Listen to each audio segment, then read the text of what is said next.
नमस्कार मंडळी, आज मी मार्केटमधून माकळ्या आणलेल्या आहेत. खूप फ्रेश होत्या. आता मी त्या माकळ्या फ्राय करणार आहे. त्याआधी आपण साफ करून घेऊया छान प्रकारे.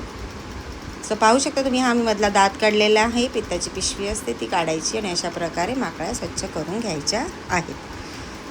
त्यानंतर चांगल्या 2 पाण्यात आपण धुवून घेणार आहोत.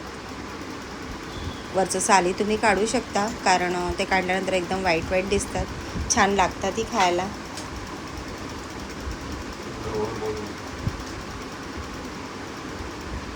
इथे वाटण्यासाठी मी घेतलेलं आहे कोथिंबीर, लसूण, आलं आणि लिंबू.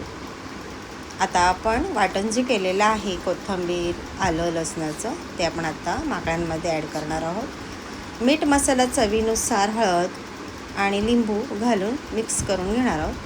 कमीत कमी आपण त्यांना अर्धा तास ठेवणार आहोत. अर्धा तासानंतर तव्यावर तेल घालून मीडियम फ्लेमवर तळून घेणार आहोत. अशा प्रकारे आपल्या माकळ्या आता रेडी होत आहेत. खायला टेस्टी. चिकनही फेल आहे बरं का.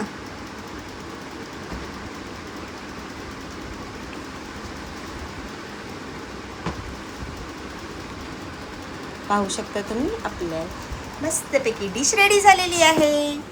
याला तुम्ही चपाती व भाकरीसोबत एन्जॉय करून खाऊ शकता. भेटूया मग नेक्स्ट व्हिडिओमध्ये. लाईक, सबस्क्राईब करायचं विसरू नका. बाय.